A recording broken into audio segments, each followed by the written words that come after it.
Thank you very much, Louisa. I'm going to jump in because I only have 3.5 minutes since my colleague and I are sharing our 7 minutes. So first, I want to thank both of you and your organizations for inviting us. I think it's very important to address the issue of inclusivity.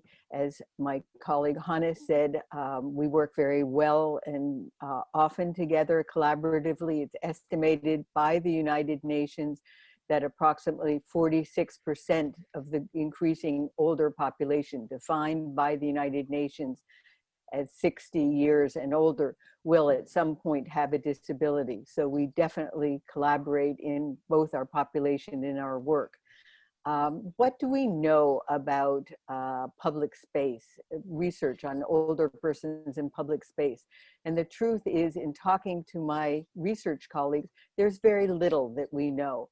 I mean, Hannes has mentioned how important public space is to reducing social isolation. Many older persons nowadays in cities either live alone or may not speak the local language if they've moved from another place, perhaps to help out their children and grandchildren.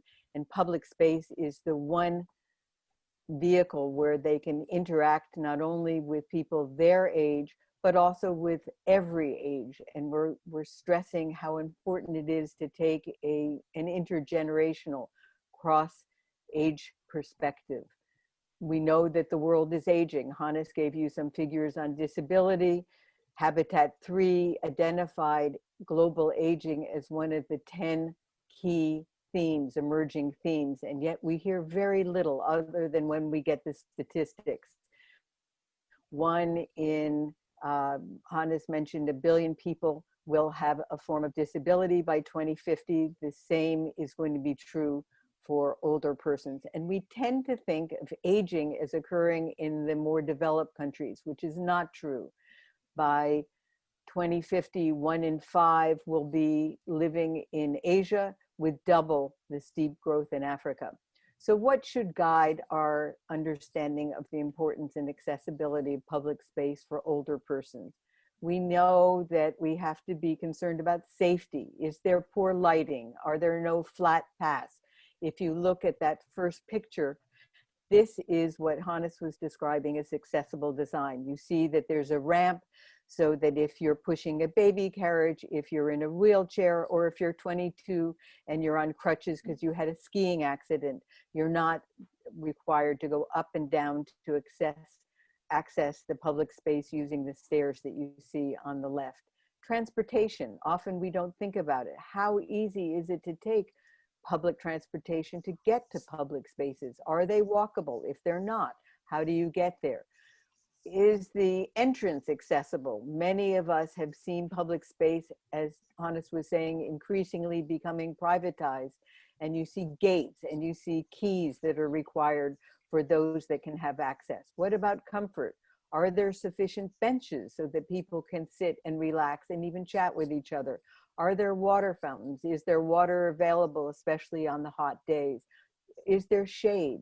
Are the benches in areas where the sun is beating down on people, or are they designed carefully so that the two go together, shade and benches? What about clean, accessible bathrooms? So if you can go forward, Louisa, the next, I tried to give you a range. For those, as Hannes said, disability is not one dimension, they're multiple. So I have a couple of examples of very good public space design, in this case for people either with autism, or if you just want a quiet place in an internal residential area where you can read, where you can talk to and socialize with your neighbor. Next, Louisa, I have to go quickly because I don't have a lot of time. There is even a very interesting model recreated village in the Netherlands near Amsterdam, which is home to 150 men and women with severe dementia. And what they've done is recreated the kind of traditional community that used to exist when these people had their full mental faculties. And it offers a safe environment for them to feel free with, obviously, caregivers watching what's going on, but they can go shopping, they can get their hair done, they can go and sit in the community, all within a very safe space. Next, Louisa. The next example, if you can see, is a restorative garden, the Elizabeth and Nona Evans Restorative Garden in the Cleveland, Ohio, in the US Botanical Gardens. And this is specially designed. I met the woman who did the urban design. It's a space created specifically for those who are going through what they call horticultural therapy. It has winding pathways so that you feel that you can take a break. There's a nook in case you need to be away from some of the people. Time out. You see this woman in a wheelchair touching plants. The plants are all very carefully designed so that they can be touched. There's a tactile connection. Special grass holds the weight of a wheelchair. And there's even Braille information on the railings, as well as seating for modular options. The next picture, Louisa. I mentioned the problem of accessibility to parks, so that many of them have gates. I'm here in New York City, and the Parks Department has initiated a Parks Without Borders initiative. And this is an example where you can see that the open space, while enclosed, is safe, but there's no fencing and no gate around it. And this is only one of many examples here in the 5 boroughs of New York. Next are 2 pictures of the kind of social mixing. And the first one is obviously in an Asian community. Well, they both are. And the second one shows the intergenerational aspects. More and more parks are using that kind of intergenerational space.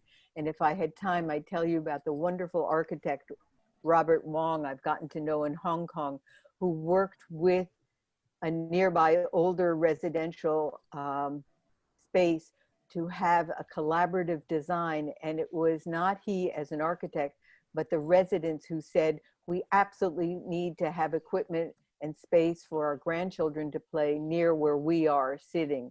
So they redesigned it, and now he's gotten multiple grants from his local government because it worked out so well. Next picture. I also want to remind us that we shouldn't only consider public spaces outdoors. Here's an example of an excellent library located in Chester, Northwest England, that has flexible seating, audio loops, and accessible backstage changing rooms. So let's think broadly, not just about the outdoors. Finally, we need to think about how are we going to deal with encouraging older persons to return to public space after the scare of the virus. And 2 professors, Setha Lowe here in New York City and Anastasia Lucator Sideras at UCLA in California, have noted the persistent fear of many older persons that might prevent them from going to public space and the critical need to become less isolated.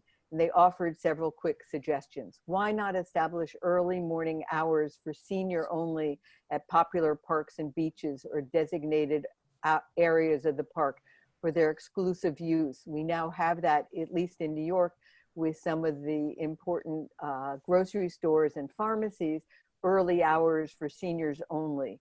We need benches safely spaced apart for socializing. They suggest perhaps allocating the first car of every tram, every subway train, and the front section near the driver of every bus for vulnerable populations. And now I will pass the baton to my wonderful colleague, Dr. Chiou, has, as Louisa said, done a remarkable job.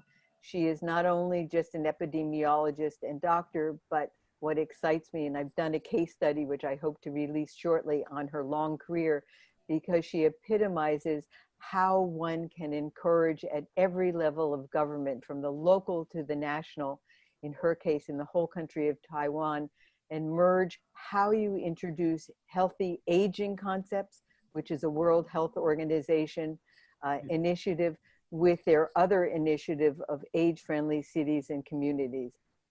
Dr. Chiou, the floor is yours. Thank you.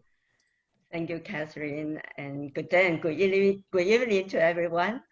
Yes, and Katherine has mentioned those wonderful aspects regarding public spaces we can do to be age-friendly. However, for me, I'm a person working on health promotion, and those efforts, like in the jurisdiction of other departments. So it's very important to engage political leaders to work together and also to work with other departments.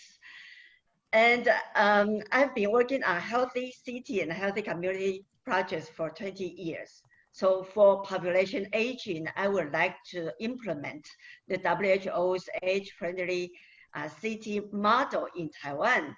And 11 years ago, I attended the annual conference on healthy cities in Taiwan.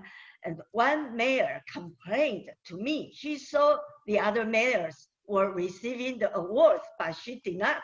She complained that how come she did not have any chance to do a pilot project? Then I say, here's your opportunity. We have the second generation healthy city project, which is specific for older persons, for population aging. Would you like to try? And she expressed her interest. And I encouraged her to have a cross-department committee.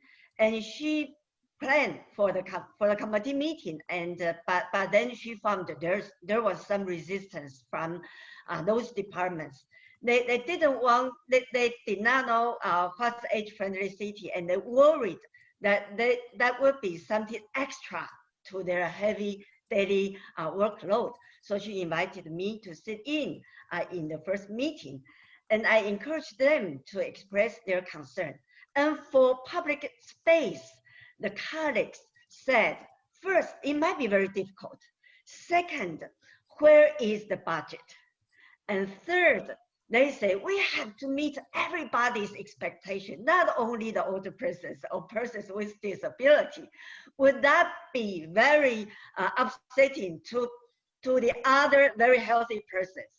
So number one, is it difficult? So I show them WHO's checklist, and I also show them those very beautiful pictures of universal design that actually public space with age-friendly design and universal design can be very innovative, very attractive, and not difficult. So there is a checklist and a model to follow. And second, about the budget, it's not about to have extra budget. It's about how to make the best use of your existing budget. Every city has the annual budget for new constructions, for new buildings, etc. You only have to include age-friendly design and universal design in your call for proposals, to include them into the scoring items of your bidding. And for those existing problems, you can use the savings from the bidding to do improvement one by one. Okay, and also, of course, the project should meet people's expectations. So I also tell them, as what Hannah and Katherine said, it's for everyone, easier and friendlier for everyone, not only for older persons. And actually, we also have to look at older person's perspective. So we do needs assessment, and our older persons told us what are the top items to improve. Number one is the unevenness of the walkway. Second is about the bus stop. They would like bus stop to have the shelter and the bench to sit down. And third is about restaurants. Although it's not owned by the government, but it's the place for family time. They also would like to have age-friendly restaurants. So those are the priority areas we can work upon. And after they work upon those items, they received a very high, very positive response from their people. So we have the success in the first city, and then we have the others, the other counties and cities to also attend. Very soon we have all the 22 cities and counties in Taiwan doing age-friendly city project, and all of the mayors are very happy because they make their older persons and their families happy. So I think public space is very important for health, and we have the major stakeholders to engage: the political leaders, the department leaders, and also our users. And by using the right approach, we can get the whole of government and whole of society participation and satisfaction. Thank you.